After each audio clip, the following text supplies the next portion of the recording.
Welcome to Business on the Vine. I'm your host, Lady Jen Du Plessis, and in this dynamic series, we dive into the challenges, breakthroughs, and victories of entrepreneurs who have turned their passion into success. Welcome.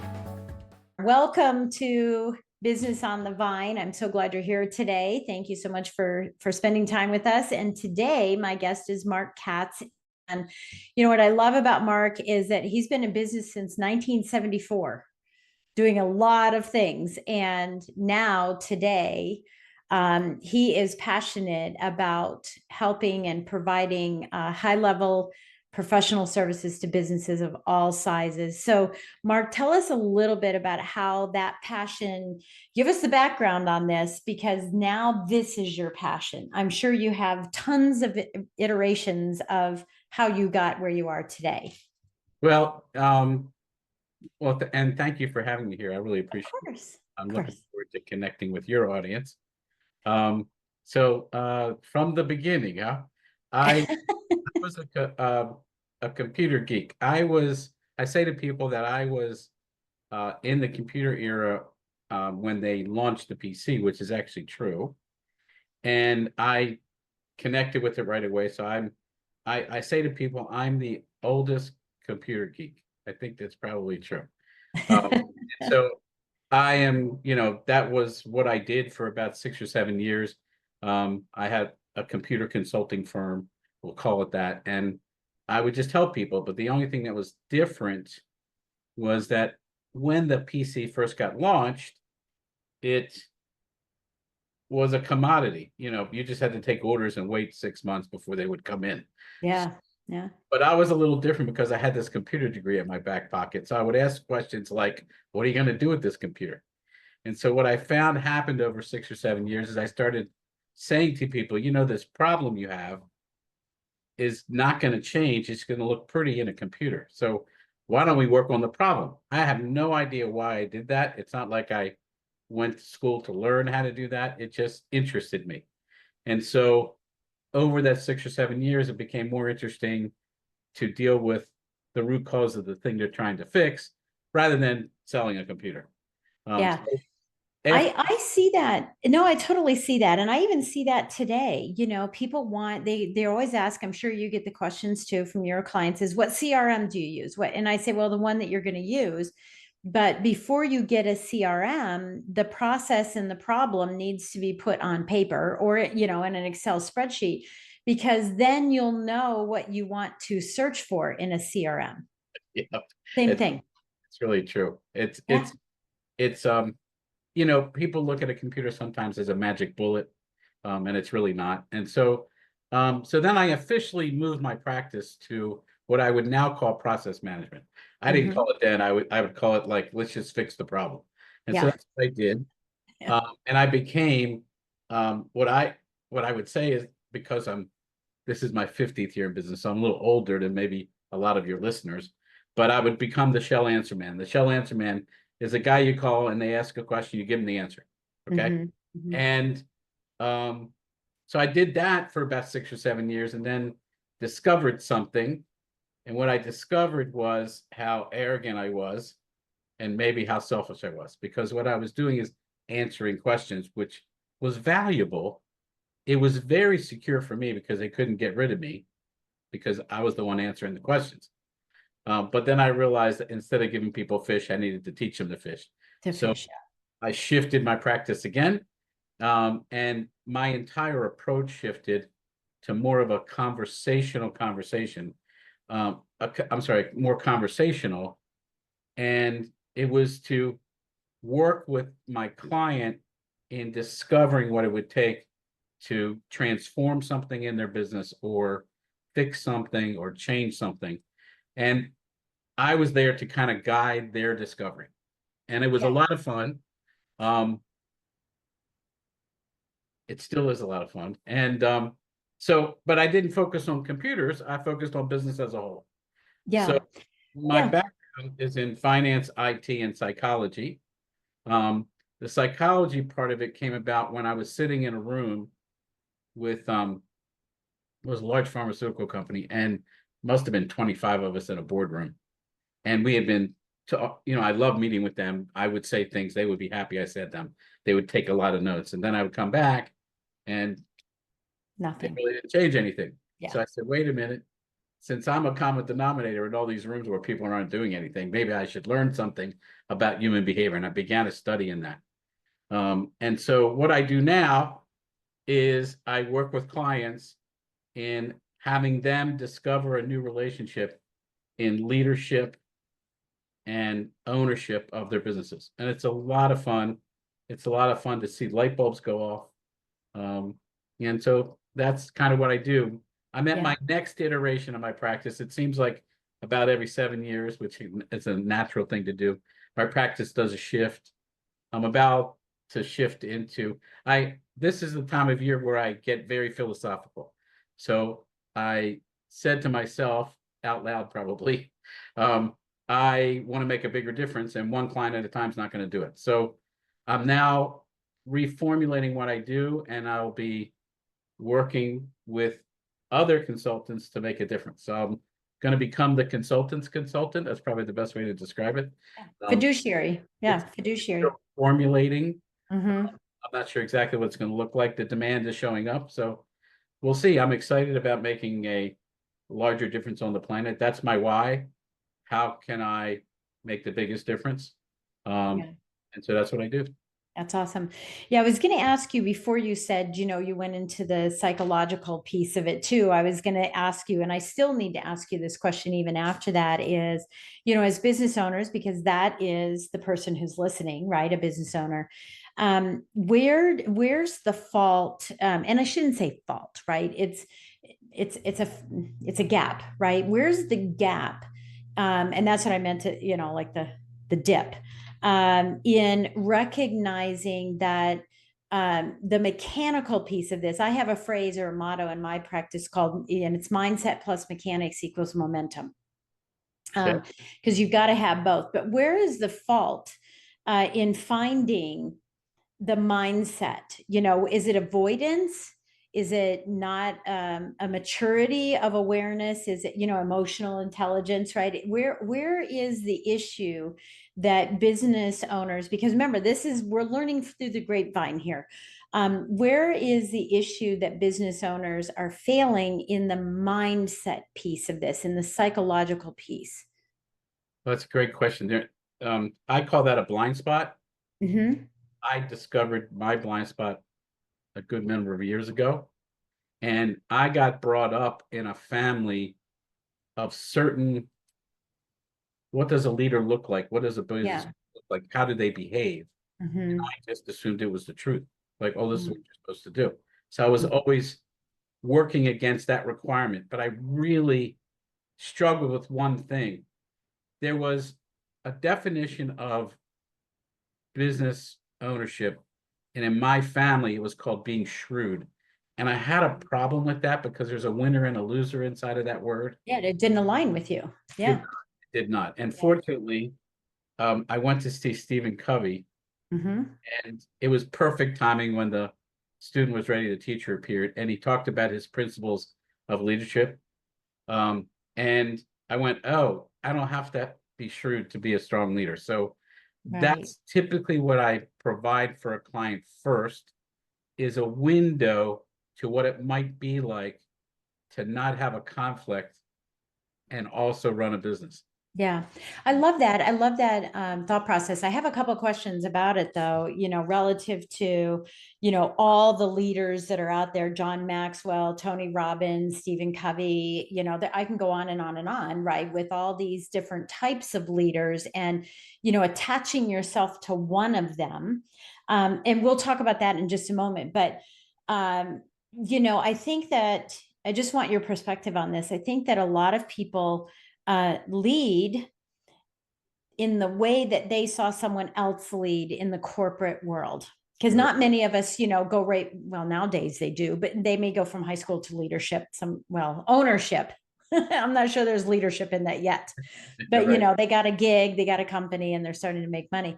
But I think a lot of people learn from the people that taught them.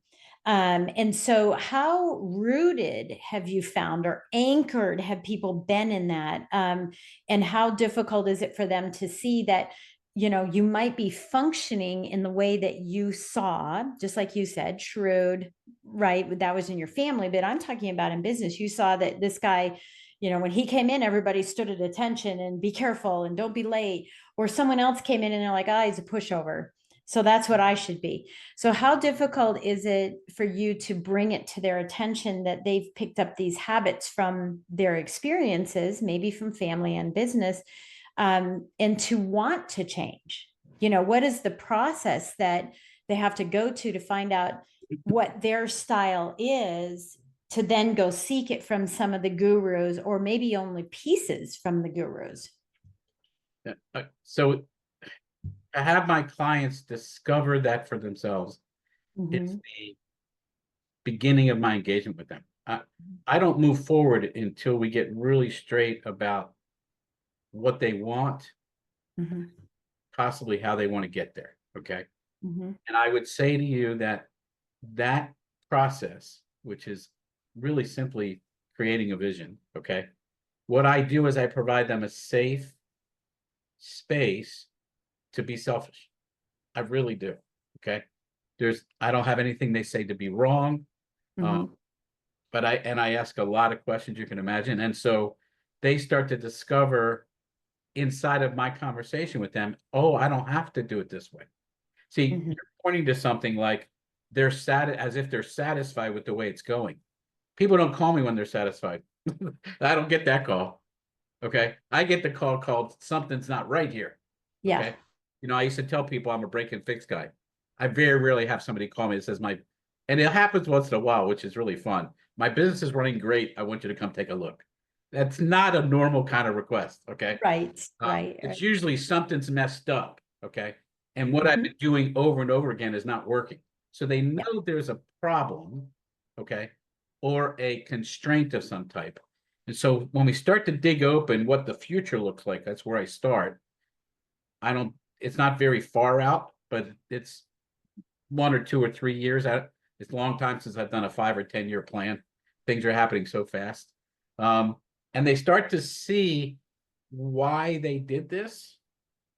And is the why they originally had the same as the why they have now? It typically isn't. And then once they see this vision, it's very easy for them to see that maybe this view created from family or other business people, other successes, whatever that is, might not work for them. Okay. It's not like it was a bad idea. It just might not work for them. I'm very cautious myself in seeing what other leaders are doing and having it as just information, not necessarily a guide. Yeah. And that's the difference between coaching and mentoring, right? Because the mentor knows the path, right? They know the pitfalls and watch out over here and this, that, and the other. I think, I love what you're saying, because I've always in my own coaching, right, never wanted to look, we all know we kind of know how it's going to go, right? We know this is the path that we kind of take. We do the gap mapping, maybe maybe in your case, the psychological discovery. We sort of know how it's going to go, but I found that coaches and mentors that don't deviate from their process are not the most successful coaches for us to be going to, because we all have. Someone asked me this question on stage last year on Secret Knock, or this year on Secret Knock, and they said, well, what is the number one thing you would tell a business? And I said, I can't, because every business has its own DNA. And I think just answering that question in that manner makes me a better coach. And I think hearing it from you makes you a better coach too, that you're doing the same thing. There's aspects that we'll get to, but maybe not in the sequencing that is written on paper. Right. And so often coaches and mentors, when we are as business owners and we're seeking help in an area, they just have their way.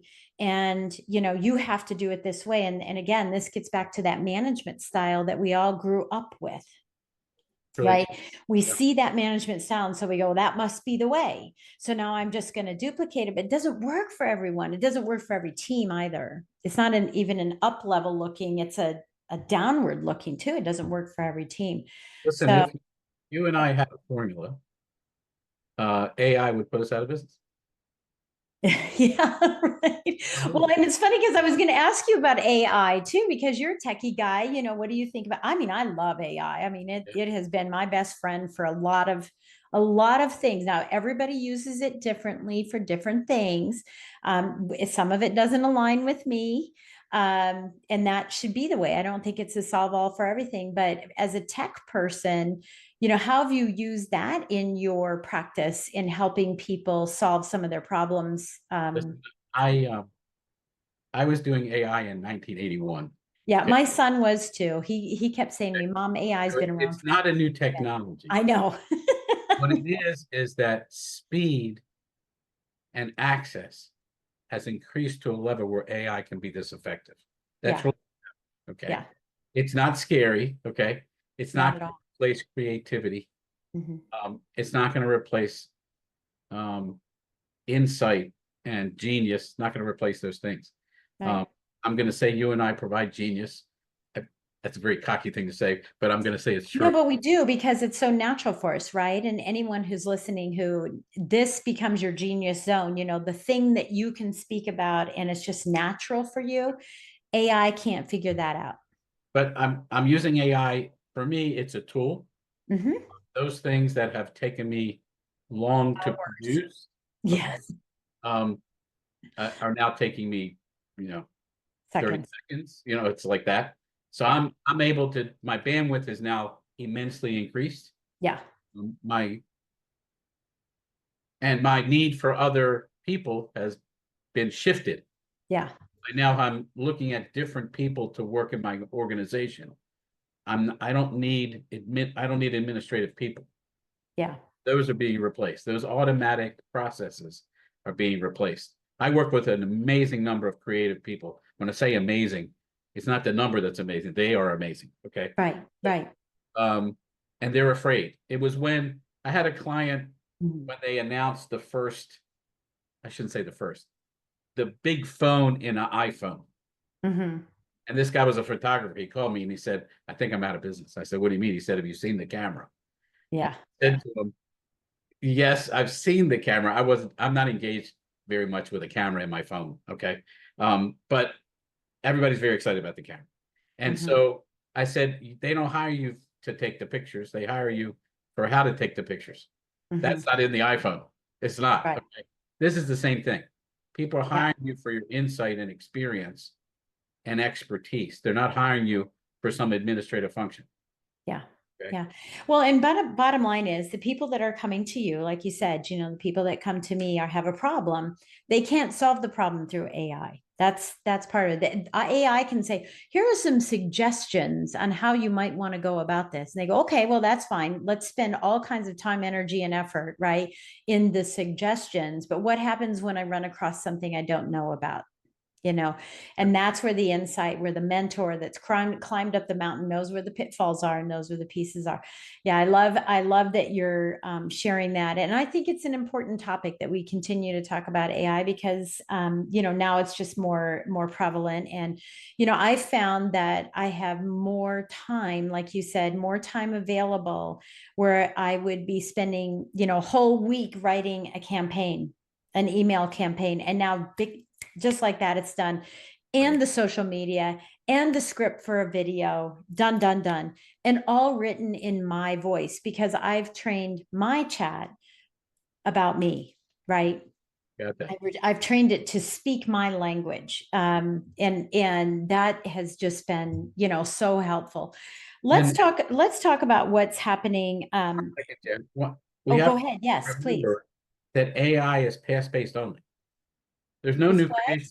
Is past based. Okay. Yes, yes. Oh, yeah. Unless it gets a Five task, it can't is do based anything. on the past. Okay. There's Yeah. nothing new Right. coming out of it. Okay. Yeah. Will it happen one day in the future? I'm not sure. Okay. Yeah. But Yeah. it's it's not very close. It's not. The technology is not there. So it's giving you past space. For me, it gives me a lot of things to think about as I create. Yeah. And I love, learning from other people's experience. Okay. I had a mentor in my life many years. And his saying was, systems beats genius every time. What that really translates is, let's look and see what everybody else does. And let's modify, which is where our expertise comes in, adjust it, play with it, so it's in the best use for my client.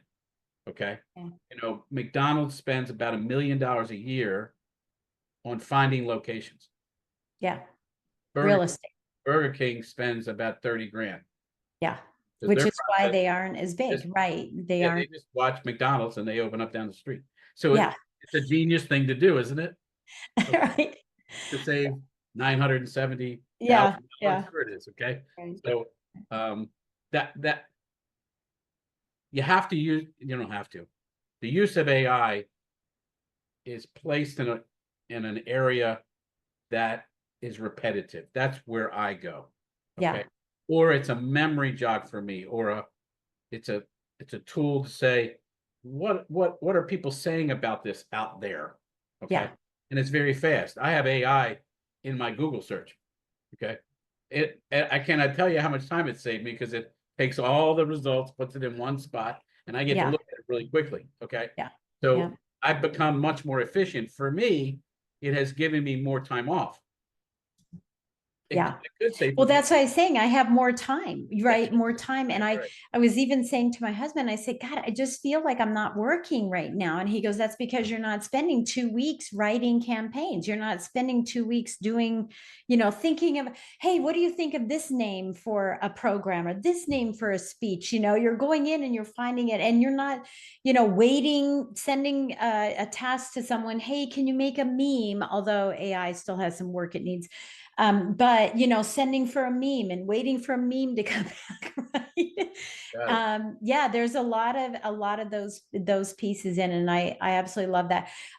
So I want to just switch gears as we kind of wrap up our time together today. I want to talk about another area that you work on, as do I. I help people build world-class teams, but you talk about employment strategies.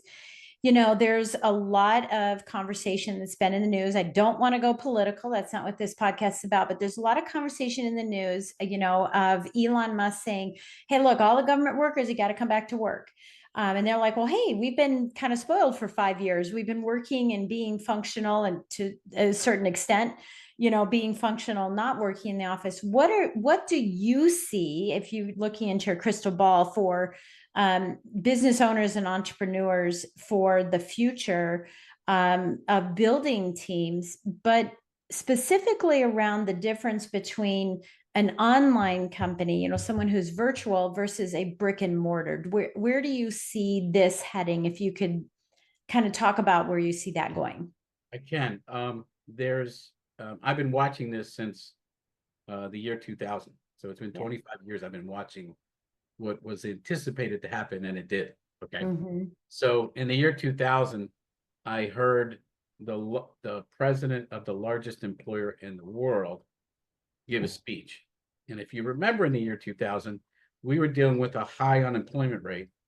When I say high, it was like 13, 14%. And we had .com. Yes. Okay. Yeah. And this gentleman stood up and said, we're entering a new era, which is true. And this new era is, we'll have more jobs than people. Now, when he said it, I really perked up. I was like, well, I know all these people unemployed. How can this possibly be? Right. And then what he said was, for the first time ever, the generation leaving employment, which is baby boomers then, or was going to be baby boomers, was being replaced by a generation that's smaller. First time it's ever happened. And it's going to continue to happen, by the way, because people are deciding not to have children. There's lots of reasons. Right. And there's a delay in having kids. So there's a gap. Yeah. Right. Just last week, Japan is now implementing a 4-day work week. And the reason they gave is so people will be less stressed and have more kids. That's actually the reason they right. Okay. Well, the subsequent piece is they will be more productive because they're sharpening their axe. That is true. Okay. Yeah. But they actually said the reason we're changing it is so that we can have more kids. Okay. Which So is why we had a boom after the pandemic. is that real? Yep. Do we know that that's real? Yeah. Oh, yeah, it's real. Oh, Yeah. okay. Got it. Okay. It's real. All right. I didn't have any children myself. None of No, my I didn't either. I was too old kids didn't too. either. So I haven't experienced it. But so anyway, so there was less people. So I was paying attention. And what happened was we had the pandemic, which very much brought it to fruition much sooner. Mm-hmm. Because Mm-hmm. people now were saying, wait a minute, where do I want to work? Mm-hmm. Not just a paycheck. I want stability. I don't want the rug pulled out from under I me. want a life. The biggest industry being impacted is hospitality. Mm-hmm. They got completely shut down during the pandemic, and they were Yeah. like, wait a minute, I don't want that to happen. Right. I interview often for my clients, and 1 out of 4 applicants is from hospitality looking to change. Mm-hmm. Okay. Mm-hmm. So that's happening. AI is not accidental. Typically, when there's a shift in employment, technology is what solves the problem. So it's not accidental that it's really coming up because businesses need it to fill in the gap. Mm-hmm. What I'll say after all of that kind of circumstantial stuff is that the employee now has total power in the employment process. Yeah. Okay. And it's Yeah. going to stay that way for a while. Mm-hmm. So employers now have to look at this new, what I'm calling paradigm in employment. They have to now be of service to their employees at a level they've never even thought about before. Yeah. Yeah. Crazy. And some companies are shifting. You said it's not political, but they're shifting not for the reason I'm explaining, Mm-hmm. shifting in response to inclusivity. So there's hiring unskilled people going on. Okay. Yeah. That's Oh, yeah. what's Yes. to happen. Employers are now going to have no choice. They'll have 2 choices. Spend a lot of money on somebody that's experienced. And when I say a lot, it's going to be a lot. Okay. Or hire coachable people and coach them to success. Okay. Yeah. But that's Well, not the teach biggest. them their way. Yeah. Teach them their way. That's And not coach that. them. No, you got see, you're still attached to my way, highway kind of thinking. And that's in my generation, that's what I did. I worked for somebody a long time. Okay.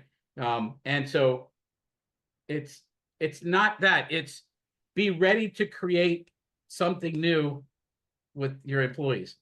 Not Yeah. here's my program, Mm-hmm. come on board, you're gonna love it. I don't know if they're gonna love it. Okay. So, but here's the problem though. We need to hire coachable people. Number one, people don't know how to hire coachable people. We never thought about it before. No, because, there's a difference. You and I talked about this a while ago. There's a difference between management and leadership, and people don't know either. Well, That's actually, what's scary. people do know how to they know they may not have been successful. They know what management is. Well, they know to tell someone to do something, but they don't know how to coach them through it. They know some of it. Okay. So Yeah. they don't know coaching. And Mhm. and so it's 3 distinct things: coaching, leadership, management. Yeah. And so we don't know how to coach. We don't know how to hire coachable people. And then again, we don't have people that have been trained or coached into being good coaches. It's Yeah. not the same as coaching an athletic team. Not the same. No. Of course not. Of course. Yeah. So it is, in my view, a new paradigm that have no choice but to respond to. My Yeah. competition will get all the best employees if I don't. Okay. Yeah. And Yeah. I don't see anybody talking about it this way. They are talking about inclusivity, which is solving some of the problem, but it's Yeah. an accidental solution. It's not an intentional one. And I'm not even so sure companies are really doing it to be successful. They're doing it to Avoid that's probably true. discrimination, avoid their own discrimination against it. Right. Their own. Like, Exactly. we won't discriminate, so they won't discriminate us. Yeah. Exactly. Yeah. I mean, I definitely see it. Okay. So one of the last questions I want to ask you is, since you mentioned this, you mentioned about baby boomers. One of the things that we do know, and I coach on this quite a bit and speak on it, is the fact that we have 5 generations working together for the first time in history. Baby boomers, you're a baby boomer, so am I. The baby boomers are not retiring in the old-fashioned way.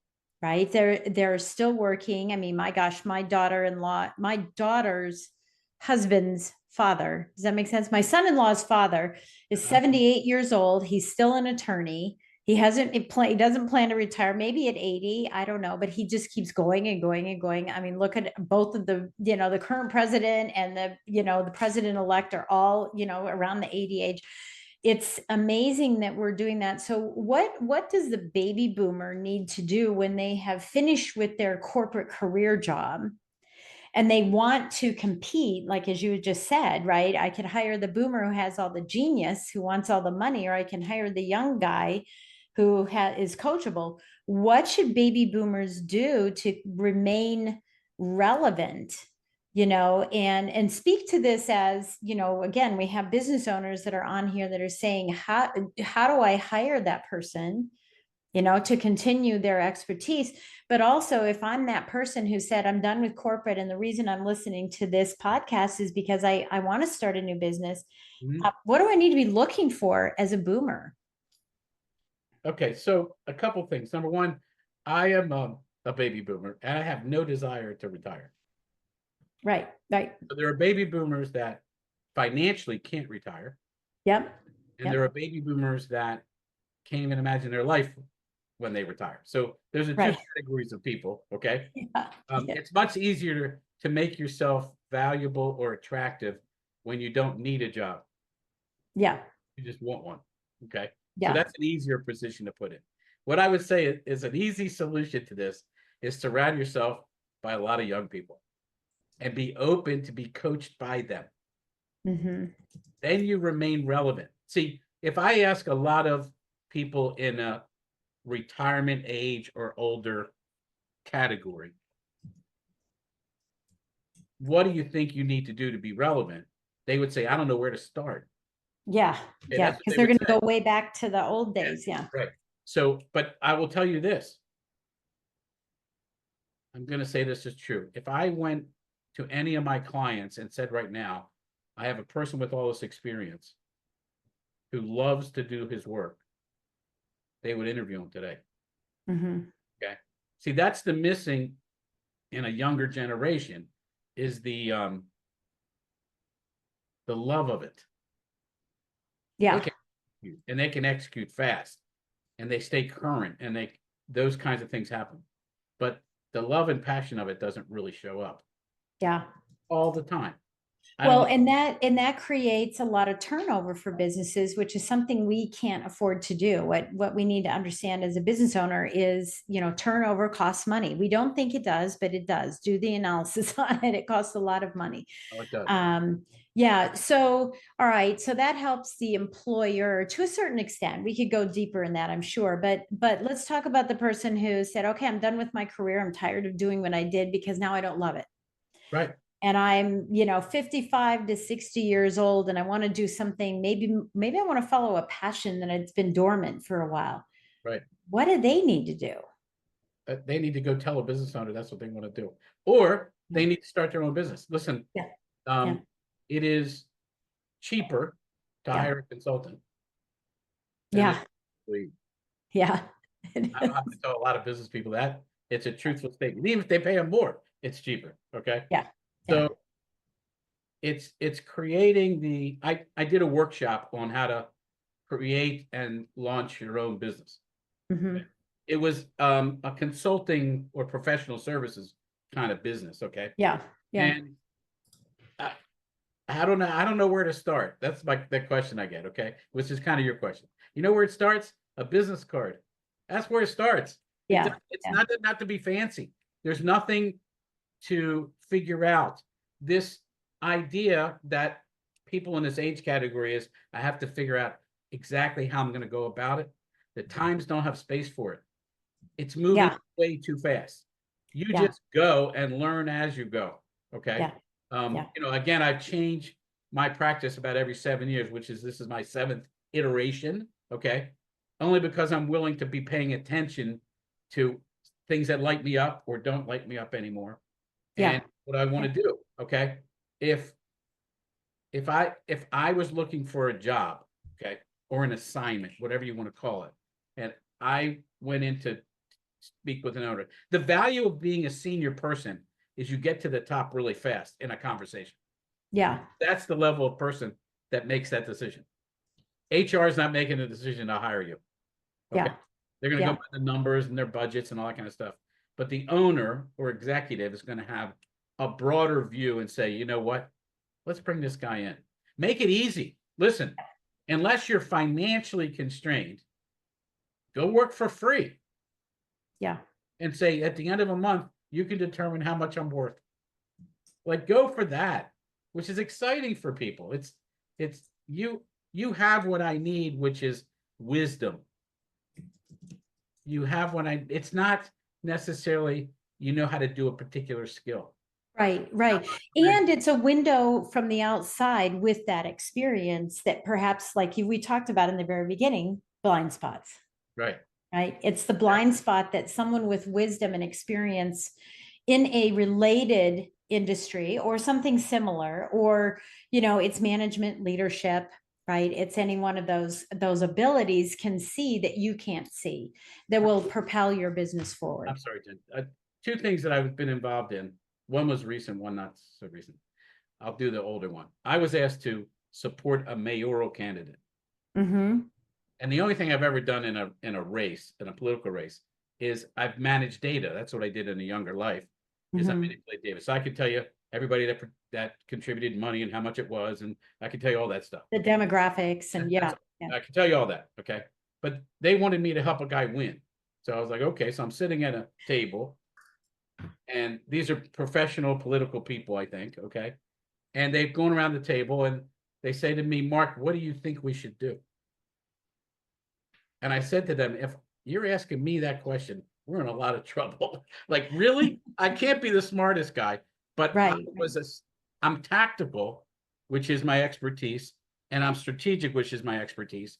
And political people are strategic, but they have a hard time stepping back and looking clean. And I was the fresh look. Okay. Yeah. That came with experience as well. Exactly. And then recently, we had 2 hurricanes in Florida. Yeah. So I was called in to support the leadership team inside of the emergency response. Mm-hmm. So I was very excited. I got to tell you, because I'm always sitting back looking, going, is there anything I can do? Right. Well, that's the efficiency that you're seeking in a system, right? And I'm like that too. I look for efficiencies. Yeah. So I'm there, and I show up the first day, and I say, listen, I don't know how helpful I can be. And the person leading said, follow me for 3 days, and then we'll talk. I was like, okay. Mm-hmm. So I thought, of course, I'm taking notes like this could be fixed and this information, but all kinds of notes. And then at the end of 3 days, she says to me, so what do you think? I said, I think I should never be part of an emergency response team. That's one thing I said. I said, why? I said, you're about action, action, action. I'm about figuring it out, methodically looking at it, and then taking the action. The right action. That's right. Okay. But in an emergency, we don't have response. We don't have time for any of that. Okay. I said, but there's a lot of things you could do. So I said, I think I shouldn't help you in this regard. I ended up staying and just help people. Okay. But I'm a good guy. You want to call in when there's no emergency, call me in, because so that we can breathe. Yeah. It's let's respond and not react. Yeah. And one of the things that's true, I'm getting to right now, is that every business owner is constantly in an emergency. They're just putting fires out. Now, you and I both know that's not a good way to run a company, but that's what they're doing. Okay. Yeah. But they're not only putting out the fires at work, but at home and all kinds of other things. So they're in an emergency response mode. You and I, other senior people, are now professionals at taking a deep breath and saying, wait a minute, hold up a second. Let's take a look at this real quick. Let's take a look at it. So that expertise is in high demand. Okay. And age is only an issue if you make it an issue. If you start an interview with, you probably don't typically hire people my age, you're probably in trouble. Yeah. No one has said to me ever in my 50 years, I think you might be too old for us. Yeah. No one's ever said that. They might say you may be too overqualified. That could be true. Yeah. That's why I say the overqualified fear is only about you might get bored or you Mhm. cost too much. So take it off the table. Yeah. Okay. You don't have Yeah. to pay me at all. I know somebody that did this. You don't have to pay me at all. And I promise I'll work for you for a year. It immediately took it off the table. Now in 30 days, it really changed. But that was the employer's decision, not the employees. Okay. Right. So Right. if you want to do something you love, treat it like something you love, which means you won't let anything get in the way. Yeah. Yeah, absolutely. And I want to make sure that we bring this full circle for the business owner who's listening is, Sure. yes, maybe you're listening because you're making that transition into corporate and this is very helpful. Maybe you need to make a transition from one industry to another, and this is very helpful. But as a business owner, this opens up the opportunity to look at people that you previously maybe weren't looking at because you thought they were too expensive. Maybe you, in the back of your mind, deep down said, oh, they're kind of old and I want fresh people. But you need this combination. This is why these 5 generations have to learn how to work together, because we need each other moving forward. Really true. Absolutely need each other. And there, We and need the there's t's and we need the advice. It's and just that, and everything in between. and to be straight, Jen, you don't have the luxury. You won't have it anymore. There Yeah. won't be people for jobs. Yeah. Include any segment is a bad business decision. Yeah. We got to look at it all. Okay. Yeah. And not And every if you're not prepared as a leader, manager, and coach, then that's where the problem is going to be, because every one of these demographics, right? These age groups, every one of them are they're triggered by something different. The results are different. The way that you function as a company is different, and you need to be the chameleon to be able to serve every one of them so that you don't have turnover and let your business fail. very true. Yeah. And that's the difficult part of this transition will be managing multi-generational teams. Yep. Yep. Now, what I Absolutely. do is I take the management item off the table and I say, let them manage themselves. Yeah. That's an entirely other conversation. Oh, yeah. Well, But it's a that's little where daring, we're heading. right? It's a little daring because you might be watching from like one of those old factories, right? You might be watching from the window above it, total chaos for a That's right. while. Yeah, Exactly. as they try to figure out sort of the Hunger Games, right? It's just sort of the Hunger Games. It becomes, the work-related Hunger Games. I love it. Any parting thoughts you'd like to leave with someone who's listening?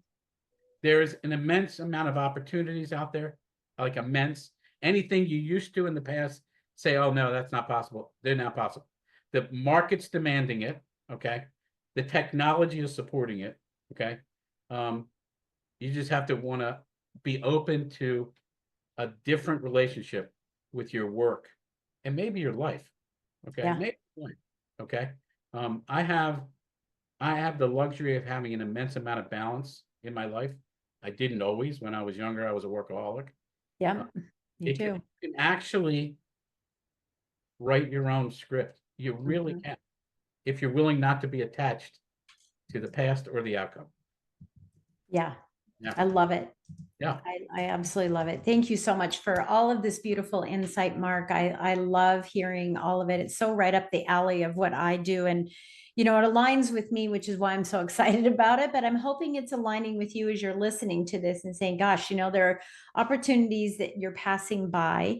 And again, the purpose of Business on the Vine is so that you can, harvest what you've heard from people, plant some new seeds that Yeah. you've heard from new people, to create something different that you never thought of before. So, Mark, thank you again for joining us today. It's been an absolute pleasure. Yeah. Thank you very much. Absolutely. We'll talk to you in the next episode. Thank you for joining us on Business on the Vine. If you found value in today's conversation and would like additional support, go to supportfromjen.com. Remember, the best ideas are always discovered on the Vine, so keep innovating, stay inspired, and continue to grow.